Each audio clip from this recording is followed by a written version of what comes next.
లోకాసు వార్త 9వ అధ్యాయము 57, 62 వచనాలలో ప్రభువు దగ్గరకు ముగ్గురు వ్యక్తులు వచ్చినట్లుగా మనం చూస్తూ ఉన్నాము.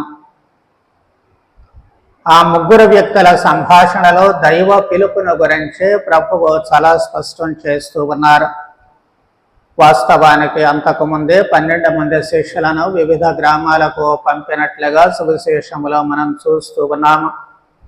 క్రీస్తు అంటే ఎవరు, నన్ను గురించే ప్రజలు ఏమనుకుంటున్నారు అని ప్రభువు శిష్యులను అడిగి, ఆ తర్వాత మీరేమనుకుంటున్నారు అన్నటువంటి ప్రశ్న వాళ్లకు వేసి, ప్రభువుని గురించి వాళ్ళు ఏమనుకుంటున్నారు, వాళ్ళ అవగాహన ఏంటి, ఎలా అర్థం చేసుకున్నారు అన్నటువంటిది తెలుసుకున్న తర్వాతనే వాళ్లను అలా గ్రామాలకు పంపుతూ ఉన్నారు. వాళ్ళు శిష్యులుగా ఉండడానికి ఒక రకంగా అర్హత సాధించారు అని చెప్పి మనం చెప్పుకోవచ్చు.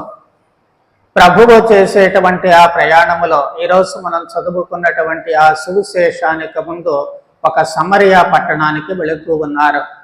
అక్కడ వాళ్ళు ప్రభువుని ఆహ్వానించలేదు, తిరస్కరిస్తూ ఉన్నారు. అందుకే తిరిగి యాకోబు గారికి, యోహాన గారికి కోపం వస్తూ ఉంటుంది.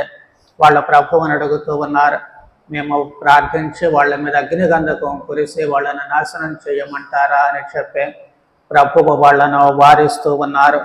ఆ తర్వాతనే ఈ సంఘటనలన్నీ జరిగిన తర్వాత ఒక ధర్మశాస్త్ర బోధకుడు, మత్తయి సువార్త ప్రకారము ధర్మశాస్త్ర బోధకుడు ప్రభువు దగ్గరకు వచ్చి, నేను మిమ్ము అనుసరిస్తాను అని చెప్పి అంటూ ఉన్నాడు.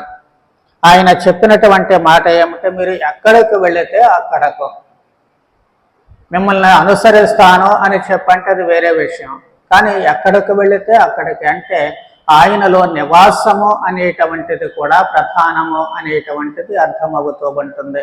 అందుకే ప్రభువు ఏం చెబుతూ ఉన్నారు, ఆయన మైండ్, ఆ మనసు స్వార్థ మీద లగ్నం పూర్తిగా లేదు కాబట్టి ఆయనతో అంటూ ఉన్నారు, పక్షులకు గూళ్ళు కలవు, నక్కలకు బొరియలున్నాయి, కానీ మనుష్య కుమారునకు తలదాచుకొనుటకు సైతము తావులేదు. ప్రభు ఎక్కడుంటారో తెలియదు, సరైనటువంటి ఇల్లు వాకిలి లేదు కాబట్టి నేను ఎక్కడుంటాను అనేటువంటిది తెలియదు. కాబట్టి నా నివాసాన్ని గురించి ఆలోచించేటట్లయితే నీవు రావడానికి అవకాశం, నా శిష్యుడిగా ఉండడానికి అవకాశం లేదు. మనము పూర్వకాలపు అంటే మనకంటే ముందు మనకు విశ్వాసం తెచ్చినటువంటి గురువులను చూసినట్లయితే పీమే సభకు చెందినటువంటి వారే కానివ్వండి, మిల్హిల్ సభకు చెందినటువంటి వారే కానివ్వండి, వాళ్ళు ఎక్కడ నుంచో ఖండాంతరాలు దాటి మన దగ్గరకు వచ్చారు. ఇప్పుడు ఇల్లుంది, వాకులుంది అనేటువంటిది వాళ్లకు తెలియదు. వాళ్ళు వచ్చినటువంటి రోజులలో అక్కడ ఏమీ లేవు. వాళ్ళే సొంతగా గూళ్ళు నిర్మించుకొని జీవించినటువంటి సంఘటనలు చాలా ఉన్నాయి. మా తండ్రి గారే ఫాదర్ మారియో కొమ్మగల్లి స్వామి మా విచారణను అక్కడ ఏర్పాటు చేసినప్పుడు ఆయన అక్కడ ఉన్నటువంటి అడవుల పొదలన్నిటినీ కూడా కొట్టివేసి తన స్వంత చేతులతో ఇంటిని నిర్మించుకున్నారు. దానిలో ఆయన జీవించారు. కాబట్టి ఒక ఇల్లు ఉంది, వాకిలి ఉంది అనేటువంటి ఆలోచనతో కాదు వాళ్ళు వచ్చింది, సువార్తను బోధించాలి అన్నటువంటిది. ఆ తర్వాత మిగిలినటువంటి విషయాలు. కాబట్టి ఆ సువార్త మీద మనసు లగ్నం లేకపోతే ఈ ప్రభువుని అనుసరించడానికి అర్హులు కాదు అని ప్రభువు అక్కడ స్పష్టం చేస్తూ ఉన్నారు. రెండవ మనిషిని చూసే బహుశా ఆయన ముఖంలో కాస్త మరి పనికొస్తాడు అనుకున్నారో ఏమో, ప్రభువు తనను అనుసరించమని చెప్పంటూ ఉన్నారు. ఆ మనిషి ఏం చెబుతూ ఉన్నాడు, ముందు ఇంటికి వెళ్ళి మా నాన్నని సమాధి చేసి వస్తాను, నాకు అనుమతి ఇవ్వమని చెప్పి కోరుతూ ఉన్నాడు. ప్రభువు, మృతులను సమాధి చేయనము, నువ్వు వచ్చి దేవుని రాజ్యమును ప్రకటించు అని చెప్పి అంటూ ఉన్నారు. మృతుల కోసము వాస్తవానికి మృతులను అందుట్లో కన్న తల్లి కానీ తండ్రిని కానీ సమాధి చేయడం తప్పేం కాదు, అది కుమారుల బాధ్యత. మరి ఆ బాధ్యత కూడా ప్రభువు ఇక్కడ ఏమంటున్నారు, సువార్త ప్రకటనకు అది కూడా ఆటంకం కాకూడదు. సువార్త ప్రకటన చేయాల్సినటువంటి వాళ్ళను కూడా ప్రక్కన పెట్టాల్సిందే, అవి జరిగిపోతూ ఉంటాయి. ఆ మాటకు వస్తే ఇంతకు ముందే చెప్పినట్లు విదేశాల నుంచి వచ్చినటువంటి గురువులు వాళ్ళ అమ్మా నాన్నలు చచ్చిపోయినప్పుడు వీళ్ళు వెళ్ళారా వాళ్ళని సమాధి చేయడానికి? తెలియదు, వెళ్ళటానికి కుదరదు. ఆ రోజుల్లో అయితే నేను చిన్నప్పుడు వాళ్ళు వెళ్ళాలి అంటూ ఇప్పటిలాగా విమానాలు లేవు. వాడల మీద దాదాపు 10-15 రోజుల పైనే ప్రయాణాలు చేయాలి. కాబట్టి వాళ్ళ అమ్మా నాన్నలు చనిపోయినప్పుడు సమాధి చేయడానికి ఎవ్వరూ వెళ్ళినటువంటి దాఖలాలు లేవు.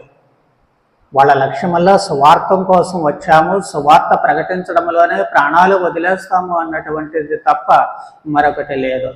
కాబట్టి ప్రభువు ఆ మాట అందుకే అక్కడ స్పష్టంగా చెబుతున్నారు. నీవు చేయాల్సినటువంటిది ఏమిటి అంటే దేవుని రాజ్యాన్ని గురించి ప్రకటించడం. ఇక మూడవ వ్యక్తిని కూడా మనం అక్కడ చూస్తూ ఉన్నాము. ఆయన ముందుకు వచ్చి ఏమంటూ ఉన్నాడు, ప్రభు నేను మేము అనుసరిస్తాను, కానీ మొదట నా కుటుంబంలోని వారికి చెప్పి వచ్చేదను, అందరికీ టాటా చెప్పొస్తానండి అని చెప్పి ఆయన అంటూ ఉన్నాడు. అంటే కుటుంబం మీద ఉన్నటువంటి వ్యామోహం అది కూడా పనికిరాదు. స్వార్థ ప్రచారం చేయాలి అనుకున్నటువంటి వ్యక్తి గురువులే కానీ మఠవాసులే కానీ తమ కుటుంబాల మీద వ్యామోహము అనేటువంటిది ఉంటే స్వార్థ వ్యాప్తికి పనికిరారు, ఆ పని చెయ్యలేరు. అందుకే ప్రభువు మరో సందర్భంలో కూడా తన శిష్యులను పంపించేటప్పుడు మీరు మార్గమధ్యంలో ఎవరనే కుశల ప్రశ్నలు వేయొద్దన్నారు, తమతో పాటు ఏమీ తీసుకెళ్ళొద్దని చెబుతూ ఉన్నారు. ఎందుకు చెబుతూ ఉన్నారంటే కంప్లీట్గా ఫ్రీగా ఉండాలి, అంతే. తమ లక్ష్యమల్లా కూడా సువార్తను బోధించడమే, అంతకు తప్ప మరొకటి ఉండకూడదు. అందుకే ప్రభు ఏమంటున్నారు, నాగటి మీద చెయ్యి పెట్టి వెనక్కి చూసేవాడు దేవుని రాజ్యానికి యోగ్యుడు కాడు. నాగలి అంటే మీకు పెద్దగా తెలియదేమో, ఎడ్లను కట్టి నాగలి దున్నేటప్పుడు దాన్ని మేడి అంటారు. దాన్ని పట్టుకొని జాగ్రత్తగా ముందుకు చూస్తూ దున్నాలి. అలా కాకుండా అటు ఇటు చూశారనుకోండి, ఈ నాగలి ఏమవుతుంది, అటు ఇటు తడబడినట్లయితే ఆ నాగటికి కర్రు ఉంటుంది, ఇనుముతో చేయబడినటువంటిది. అది ఏమవుతుంది, అది వెళ్ళి ముందున్నటువంటి ఆ ఎడ్ల కాలి గిట్టల్లో దూరిపోతూ ఉంటుంది. ఫలితంగా అవి దున్నటానికి పనికిరావు, నీవు దున్నలేవు, అవి చేతుల్లోకి రావు. కాబట్టి నాగటి మీద చేపెట్టి వెనక్కి చూడకూడదు, ఎంతవరకు ముందుకే ఉండాలి, చాలా జాగ్రత్తగా దాన్ని పట్టుకొని ఉండాలి. ఆ లక్ష్యం మీద మనసు ఏమాత్రం అటు ఇటు మళ్ళీన సువార్త బోధనకు మనము యోగ్యులము కాము అని చెప్పే ప్రభువు అక్కడ చాలా స్పష్టంగా చేస్తూ ఉన్నారు. ప్రభువు చెప్పినటువంటి ఈ మాటలు మరి సువార్త బోధకులకు మాత్రమే చెబుతూ ఉన్నారు, మనకెందుకులే అని మనం అనుకోవచ్చు. కానీ వాస్తవానికి ఇవి అందరికీ కూడా వర్తిస్తూ ఉంటాయి. దైవరాజ్యము మనము దృష్టిలో పెట్టుకున్నట్లయితే దానిపై మనసు ఏ విధముగా లగ్నం చేయాలి అనేటువంటిది ఏ మాటలో మనకు చెబుతూ ఉన్నాయి. వాస్తవానికి మనందరము కూడా సువార్త ప్రచారము చేయాల్సినటువంటి అవసరము ఉంది. జ్ఞాన స్నానములో మనము క్రీస్తుతో ఏకమవుతూ ఉన్నాం కాబట్టి ప్రతి క్రైస్తవుని బాధ్యత ఈ సువార్త వ్యాప్తి. ఎలా అంటే మనకున్నటువంటి పరిధులలో మనకున్నటువంటి బాధ్యతాయుతానుగా మన జీవిత విధానాన్ని బట్టి మనం చేయాల్సి ఉంటుంది. అది మాటల్లోనే కావచ్చు, చేతల్లోనే కావచ్చు.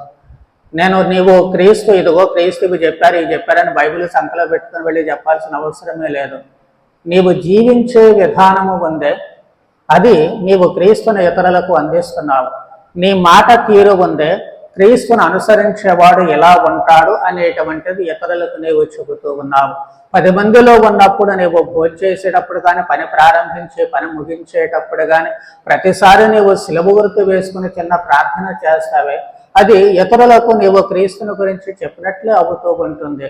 కాబట్టి ప్రతి విషయంలో కూడా మనం చేసేటువంటి ప్రతి పనిలో, మనం చెప్పేటువంటి ప్రతి మాటలో క్రీస్తును మనము ఇతరులకు అందించాల్సినటువంటి అవసరం ఏర్పడుతుంది. అదే సువార్త బోధన.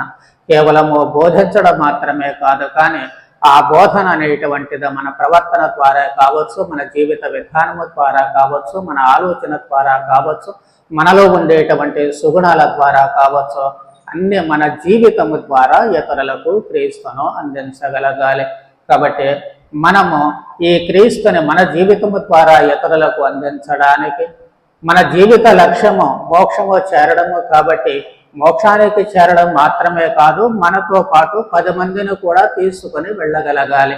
అందుకే క్రీస్తుని గురించి ఇతరులకు తెలియచేస్తూ ఉండాలి. తద్వారా వాళ్ళు కూడా ధర్మ మార్గమున నడుస్తూ మనతో పాటు ఆ మోక్షరాజ్యంలో ప్రవేశిస్తారు. కాబట్టి అలాంటి పనులు మన జీవితము ద్వారా ఇతరులను కూడా మోక్ష పథములో నడిపించేటువంటి శక్తిని, భాగ్యాన్ని మనందరికీ ప్రసాదించమని ప్రార్థన చేద్దాం. పితా పుత్ర పవిత్రాత్మ నామమున.